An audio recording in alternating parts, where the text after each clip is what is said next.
की नमस्कार दोस्तों, आज मैं आपको सुनाऊंगा विधवा और तलाकशुदा लड़का। ये कहानी नीलू और आकाश की है। नीलू अपनी शादी के 1.5 महीने बाद ही विधवा हो जाती है और उसके जीवन में अचानक ही पतझड़ आ गया था। नीलू को ऐसा लगता था जैसे वे संसार की सबसे बदनसीब औरत है। उसकी आंखों के आगे उसका अंधेरे जैसा भविष्य हमेशा घूमता रहता था। नीलू के घर में सिर्फ उसकी बूढ़ी माँ थी और नीलू के पति के गुजरने के बाद नीलू के पिता भी इस गन में गुजर जाते हैं। एक बड़ा भाई था, लेकिन वह तो सबसे मुंह मोड़कर अपने पत्नी को लेकर कहीं और रहने चला जाता है। इसलिए अब नीलम को लगता था कि जिंदगी में कभी भी खुशी उसके दरवाजे पर दस्तक नहीं देगी। इधर आकाश की बात करते हैं। आकाश की शादी 2 साल तक तो अच्छी चल रही थी, लेकिन फिर उसकी पत्नी का किसी और के साथ चक्कर चलने लगा और वो उस दूसरे आदमी के साथ खुलेआम अय्याशी करने लगी। फिर अपने में उसने विकास को तलाक देकर दूसरे आदमी शादी कर ली। विकास अपनी पत्नी से बहुत प्यार करता था, लेकिन तलाक होने के बाद वह अपनी पत्नी के बिना बिल्कुल अकेला सा हो गया और अपने सुनसान वीरान जिंदगी अकेला ही काटने लगा। वह नहीं जानता था कि उसका भविष्य कैसा होगा, कभी वह फिर किसी से शादी कर पाएगा या नहीं। तभी एक दिन नीलू और आकाश दोनों ही किसी की शादी की सालगिरह में जाते हैं। नीलू की एक सहेली आकाश को जानती थी और उसी ने ही उन दोनों को मिलवाया। आकाश से मिलकर नीलू को अच्छा नहीं लगा, क्योंकि आकाश अपनी पत्नी के बारे में नेगेटिव बातें कर रहा था और यह सुनकर नीलू को आकाश का गुस्सा आ रहा था कि वह औरतों के बारे में इतना गलत कैसे बोल सकता है। लेकिन बाद में उसकी सहेली मंजू ने बताया कि आकाश कितना दुखी लड़का है। वह अच्छे खासे पैसे कमाता है और उसके परिवार वाले भी बिल्कुल सीधे हैं, लेकिन फिर भी उसकी पत्नी ने दूसरे मर्द के चक्कर में इस बेचारे को धोखा दिया और अब आकाश दिन रात रोता रहता है। ये सुनकर नीलू का दिल भर आया। वह मन में सोचने लगी कि एक शरीफ लड़के को मैं बिना मतलब बुरा समझ रही थी। तो उसी दिन से नीलू के मन में आकाश के लिए एक प्रेम सजा गया। तभी कुछ दिनों बाद नीलू ने अपनी पहली मंजू से कहा कि मंजू, मैं पता नहीं क्यों आकाश को चाहने लगी हूँ और मैं उसे पसंद करती हूँ। अगर मंजू तो कुछ उपाय करके मेरी दोस्ती आकाश से करवा दे तो शायद मेरी जिंदगी संवर जाएगी। तो मंजू ने कहा, ठीक है, तू कहती है तो मैं किसी बहाने से आकाश को अपने घर बुलाती हूँ। मैं उसे तेरी सारी कहानी पहले बता दूंगी, फिर तू भी आ जाना, आगे तुम दोनों की किस्मत। तभी मंजू अपने जन्मदिन का बहाना करके आकाश को अपने घर बुलाती है और मंजू आकाश को नीलू के बारे में सारी बात बताती है और वह उसे ये भी बताती है कि शादी के 1.5 महीने में ही नीलू विधवा हो गई थी। आकाश प्रॉब्लम का ऐसा हाल देखकर उसे बहुत दुख होता है। तभी आकाश नीलू से मिलता है और उसे समझता है वाकई में नीलू एक बहुत ही दुखी लड़की थी। अब आकाश ये तय कर लेता है कि वह नीलू का सहारा बनेगा। नीलू को भी आकाश बहुत ही पसंद था और दोनों ही बाहर मिलने लगे ताकि वह एक दूसरे को सही से समझ सके। एक दिन उन दोनों को ही एक दूसरे से बहुत प्यार हो गया और रात रात भर वह दोनों ही फोन पर चैटिंग भी करते थे और कभी फोन पर बातें भी कर लेते थे। आकाश बहुत ही रोमांटिक लड़का था। वह अपनी बातों से नीलू का दिल जीत चुका था। नीलू को भी आकाश के मुंह से अपनी तारीफ सुनना बहुत ही अच्छा लगता था। दोनों ही हर रविवार को मिलते थे, पार्क में घूमने जाते थे और कभी कभी रात को होटल में डिनर करने भी चले जाते थे। तभी एक दिन नीलू आकाश को अपने साथ अपने घर ले गई और उसे अपनी माँ से मिलवाया। आकाश ने नीलू की माँ के पांव छुए तो नीलू की माँ रोने लगी और आकाश का हाथ पकड़कर कहने लगी कि आकाश, तुम मेरी बेटी का सहारा जरूर बनना और उसका साथ कभी भी मत छोड़ना। मेरे सिवा इसका कोई भी नहीं।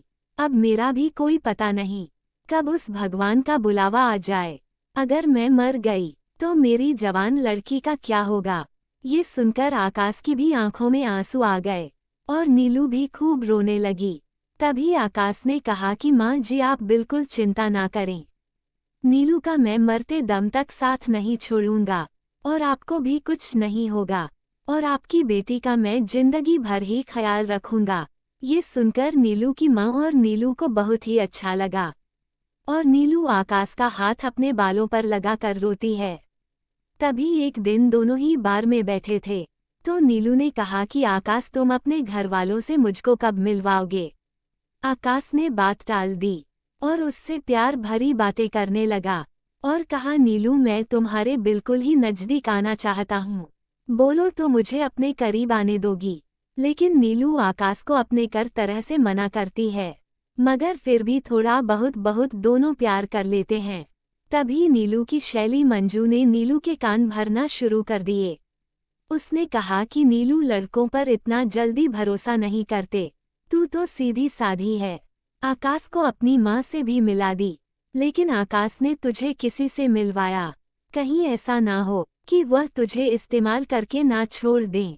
ये सुनकर नीलू के कान खड़े हो गए और वह सोचने लगी कि कहीं आकाश मुझे धोखा तो नहीं दे रहा। उधर आकाश ये सोच रहा था कि मैं नीलू को अपने घर कैसे लेकर जाऊं। मेरा घर बिल्कुल छोटा सा है और मैं उसे अभी नहीं बताऊंगा कि उसके लिए मैंने एक घर बुक कर लिया है और 50,000 रुपये जमा भी करवा दी है, और बाकी की मैं बैंक से किस्त बनवा लूंगा। 1 महीने बाद आकाश का जन्मदिन था। आकाश ने सोचा, मेरे जन्मदिन पर ही नीलू को सरप्राइज दूंगा और तभी नीलू और उसकी माँ को भी घर बुला लूंगा। उसे दिन नीलू से शादी की सारी बात करके उसे सगाई की रिंग पहना दूंगा।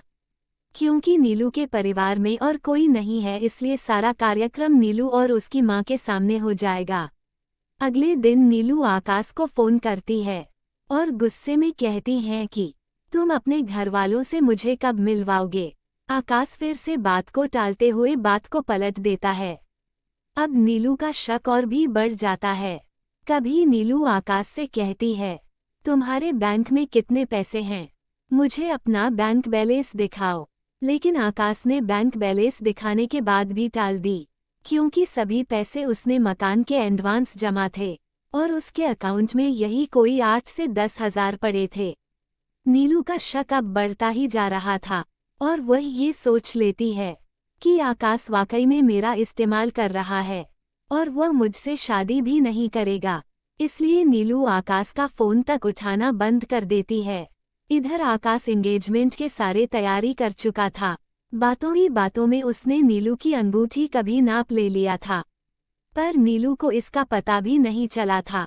आकाश नीलू की तरफ से खुद की भी अंगूठी बनवा ली थी, ताकि नीलू की माँ का कोई भी खर्च न हो सके। आकाश ने किसी से थोड़ा कर्जा लेकर नीलू के लिए साड़ी और उसका सारा सामान खरीद लिया था और उसकी माँ के लिए भी एक सुंदर से साड़ी खरीद ली।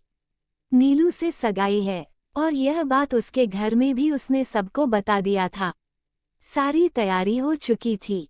तभी एक दिन आकाश ने नीलू को 3 बार कॉल किया, मगर नीलू ने उसका फ़ोन गुस्से में उठाया और कहा कि क्या बात है, जल्दी कहो। तो आकाश ने कहा, कल शाम को 5 बजे तुम और तुम्हारी माँ को मैं लेने आ रहा हूँ। तो नीलू ने कहा कि मुझे कहीं भी नहीं जाना। तो आकाश ने कहा कि नीलू, कल मेरा जन्मदिन है। आकाश ये बताया, लेकिन फिर भी नीलू ने आकाश को जन्मदिन की बधाई नहीं दी। फिर भी नीलू ने सोचा कि जन्मदिन में चली जाती हूँ, इससे आकाश का पर्दाफाश भी हो जाएगा। अगले दिन नीलू और उसकी माँ तैयार हो जाती है और अनिल की गाड़ी में बैठकर उसके साथ चली जाती है।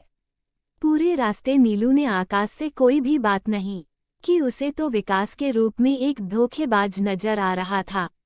तभी जैसे ही नीलू आकाश के घर की दहलीज पर कदम रखती है, वैसे उसकी माँ आरती की थाली लेकर आती है और नीलू को टीका लगाकर उसकी आरती उतारती है। ये देखकर नीलू हैरान रह जाती है। तभी वह भी आकाश की माँ के पास होती है। उसकी माँ उसे अंदर आने के लिए कहती है। सभी लोग खड़े थे, आकाश के बड़े भाई भाभी, आकाश के भतीजा भतीजी और आकाश की माँ, वह भोले भाले उनके बाबूजी, सभी लोग नीलू और उसकी माँ का स्वागत करते हैं और बैठने के लिए कहते हैं। अब आकाश का जन्मदिन भी बन जाता है। उसके बाद नीलू जाने के लिए कहती है, तो आकाश की माँ कहती है कि बहू, तुम्हें जाने के लिए नहीं बुलाया, हमेशा के लिए यही रखने के लिए बुलाया है। नीलू समझ नहीं पाती, तभी आकाश की बड़ी भाभी 2 फूलों की माला और एक प्लेट में 2 अंगूठी लेकर आती है। ये देखकर नीलू आकाश की तरफ बड़े आश्चर्य के साथ देखती है। तभी आकाश एक अंगूठी नीली के हाथ में रख देता है और कहता है, आज हमारी एंगेजमेंट है नीलू, और इस बात के लिए मैं तुम्हें सरप्राइज करना चाहता था। तुम्हें रिश्ता मंजूर है ना? नीलू रोने लग जाती है और मन में ये सोचती है कि मैंने किस लड़के पर शक किया। आकाश ने नए मकान के कागज भी नीलू के हाथ में रख दिए और कहा कि नीलू, यह मकान मैंने तुम्हारे लिया है क्योंकि हमारा ये घर छोटा है ना, इसलिए नीलू की आंखें अपने आंसुओं को रोक नहीं पा रही थी। तभी नीलू ने मकान के कागजात अपने सास के हाथ में रखते हुए कहा कि माँ जी, मुझे तो इसी घर में रहना है, आपके साथ मुझे नया मकान नहीं चाहिए। इस बात से घर के सभी लोग खुश हो जाते हैं। तभी आकाश कहता है कि नीलू, तुम्हारी माँ भी हमारे साथ रहेगी, भला वह अकेले कैसे रह पाएंगे।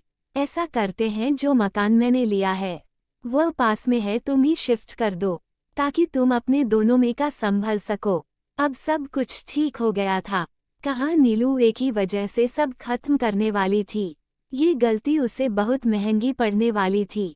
अगर नीलू ने आकाश के घर जाकर अच्छा किया है। इसलिए दोस्तों, जीवन में कभी भी किसी शक की वजह से आप अपने प्यार को कभी मत छोड़ना। पहले पूरा सच जानना, फिर कोई कदम उठाना, तभी आपका भी रिश्ता बन सकता है। आपका धन्यवाद है। अगर आपने अभी तक मेरे चैनल को सब्सक्राइब नहीं किया है तो कर दें। धन्यवाद।